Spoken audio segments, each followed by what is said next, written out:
यज्ञ से उत्पन्न हुई द्रौपदी, जिसका उद्देश्य ही पिता का प्रतिशोध लेना था। फिर आया कुरुवंश का सबसे काला दिन, जब अहंकार और अत्याचार ने सारी सीमाएं लांघ दी।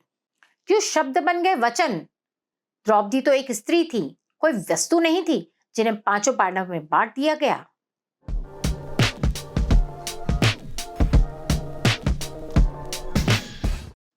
द्रुपद और द्रोणाचार्य बचपन के मित्र थे।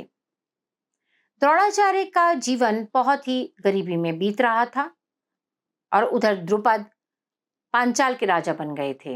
एक दिन द्रोणाचार्य ने सोचा, क्यों ना मैं अपने मित्र राजा द्रुपद से कुछ सहायता लेने जाऊं। तो वह यह भाव रखते हुए कि वो मेरा मित्र है, द्रुपद के पास पहुंचे। उस अहंकारी द्रुपद ने उन्हें दूर से ही रोक दिया और बोला कि तुम याचक की तरह आते तो मैं तुम्हें जरूर सहायता करता, लेकिन तुम तो मित्र की तरह आए हो। मैं राजा हूं, मैं तुम्हारा मित्र नहीं। तुम्हारी और मेरी कोई बराबरी नहीं हो सकती। इस अपमान से द्रोणाचार्य बहुत आहत हुए और उन्होंने ये निश्चय किया कि मैं इस अपमान का प्रतिशोध जरूर लूंगा। द्रोणाचार्य ने योजना बनाकर कौरवों और पांडवों को दीक्षा दी और गांडीवधारी अर्जुन से गुरु दक्षिणा में यह मांग लिया कि पंचाल को जीत कर ले आओ। गांडीवधारी अर्जुन ने द्रोणाचार्य के चरणों में पांचाल राज्य जीत कर डाल दिया। द्रोणाचार्य ने पांचाल का जीता हुआ आधा राज्य वापस द्रुपद को दे दिया। द्रुपद बुरी तरह आहत हुए। द्रुपद एक क्षत्रिय थे, एक राजा थे। यह अपमान वे सह नहीं पाए और उन्होंने द्रोणाचार्य से प्रतिशोध लेने की ठानी। अपना प्रतिशोध लेने के लिए द्रुपद ने एक यज्ञ किया। उस यज्ञ से एक पुत्र प्रकट हुआ जिसका नाम था धृष्टद्युम्न। और फिर प्रकट हुई द्रौपदी। द्रौपदी बहुत सुंदर और दिव्य थी। उनके जैसा सुंदर पूरे ब्रह्मांड में कोई नहीं था। उनके लंबे घने बाल बादलों की तरह थे। उनकी आंखें समुद्र की गंभीरता लिए हुई थी और उनकी मुस्कान बिजली के समान थी। महाभारत के अनुसार जब द्रौपदी प्रकट हुई तब वहां यज्ञ कर रहे ऋषि मुनियों का मन भी डोल गया।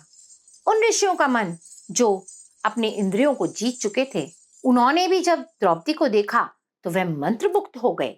द्रौपदी जब प्रकट हुई तब उन्हें ज्ञात हुआ कि मेरा जन्म तो पिता का प्रतिशोध लेने के लिए हुआ है और उन्होंने सोचा कि जिसका जीवन का उद्देश्य ही प्रतिशोध हो, क्या उसका जीवन सुख शांति से भरा हो सकता है? उधर द्रुपद किसी पुत्री को स्वीकार नहीं करना चाहते थे। वह तो सिर्फ यज्ञ से एक पुत्र ही प्राप्त करना चाहते थे। इसीलिए द्रौपदी को राजा द्रुपद मन से स्वीकार नहीं कर पाए। अब आप ही सोचिए, जब एक नन्हा मुन्ना बालक पैदा होता है तो सबसे ज्यादा उसे अपने माता पिता की जरूरत होती है, माता पिता के प्यार की जरूरत होती है। लेकिन देखिए द्रौपदी का भाग्य, खुद उसके पिता ही उसे स्वीकार नहीं करना चाहते थे। तो क्या यह द्रौपदी के साथ अन्याय नहीं हुआ? अर्जुन का विवाह द्रौपदी से स्वयंवर की शर्त पूरी करके हो गया। विवाह के बाद पांचों पांडव द्रौपदी को लेकर माता कुंती के पास उनकी कुटिया पर पहुंचे। माता कुंती उस समय पूजा कर रही थी। पांडवों ने दरवाजा खटखटाया और बोले, माँ देखो हम क्या लाए हैं। माता कुंती ने बिना देखे यह बोल दिया कि जो भी लाए हो वह आपस में बांट लो।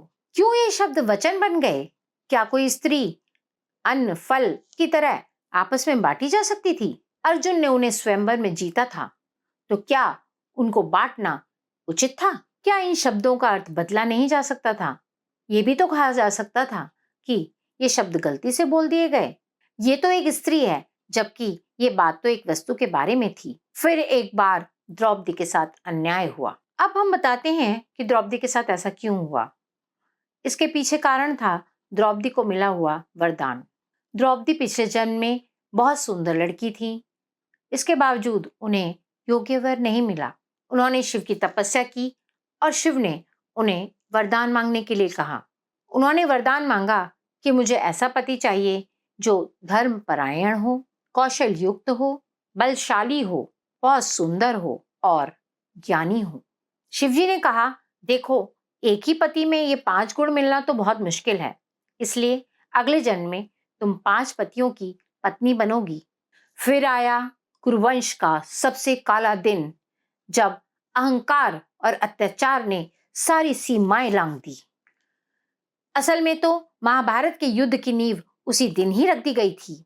जो हुआ उसे शब्दों में कहना बहुत कठिन है, और जिस पर यह अन्याय बीता उस द्रौपदी के बारे में सोचकर तो हम सिहर ही जाते हैं।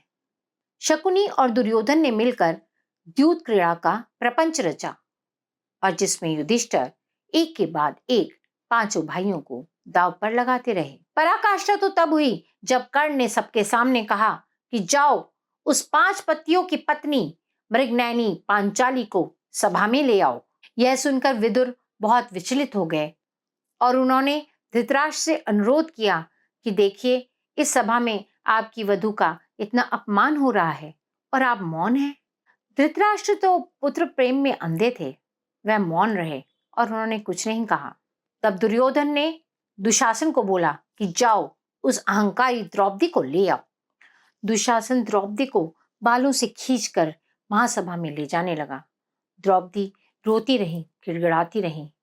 भीष्म पितामह, द्रोण, विदुर जैसे महावीर और विद्वान विवश होकर देखते रह गए और कुछ नहीं कर पाए। वह अर्जुन जिसके गांडीव से सारा संसार हिल जाता था, वह भीम जिसकी गदा से धरती फट जाती थी, वह भी आंखें झुकाए बैठे रहे। द्रौपदी ने धर्मराज युधिष्ठिर से प्रश्न पूछा कि आप किस अधिकार से मुझे दांव पर लगा रहे हो? आप तो स्वयं को ही हार चुके हो। जिसका युधिष्ठिर के पास कोई जवाब नहीं था। वह भीष्म पितामह से बोली कि मैं तो आपकी पौत्रवधू हूं, आप मेरा इतना अपमान कैसे सह पा रहे हैं? कैसे मौन बैठे हैं? और फिर किसी की नहीं चल पाई और दुर्योधन ने दुशासन से कहा कि द्रौपदी को निर्वस्त्र कर दो। दुशासन द्रौपदी की साड़ी को खींचने लगा, लेकिन देवी द्रौपदी तो अग्नि की तरह पवित्र थी, सती थी। उन्होंने अपने सखा कृष्ण को मन से पुकारा और कहा कि हे गिरधारी, हे गोविंद, अब तुम ही मेरी लाज बचा सकते हो। और फिर कृष्ण मुरारी दौड़े चले आए और उन्होंने अपने विराट स्वरूप के धागे द्रौपदी की साड़ी के साथ जोड़ दिए। दुशासन द्रौपदी की साड़ी खींचता जा रहा था और साड़ी थी कि बढ़ती ही जा रही थी। महासभा में बैठे हुए सब लोग सोच रहे थे कि साड़ी बीच नारी है कि नारी बीच साड़ी है, कि साड़ी ही की नारी है कि नारी ही की साड़ी है। दुशासन पसीने से लथपथ हो गया, लेकिन वह द्रौपदी के नाखून को भी निर्वस्त्र नहीं कर पाया। यह अन्याय और अत्याचार इतना भयानक था कि पांडवों और द्रौपदी के मन में एक प्रतिशोध की ज्वाला को प्रज्वलित कर गया। इस अपमान का प्रतिशोध लेने की ज्वाला द्रौपदी और पांडवों के मन में धधकने लगी। तब भीम ने प्रतिज्ञा की कि वह दुर्योधन की जंघा को फाड़कर उसका रक्त पिएगा। द्रौपदी ने प्रतिज्ञा की कि जब तक पांडव इस अपमान का बदला नहीं ले लेंगे, तब तक वह अपने केश नहीं बांधेगी, और वह केश तब बांधेगी जब वह दुशासन के रक्त से अपने केश धुलेगी।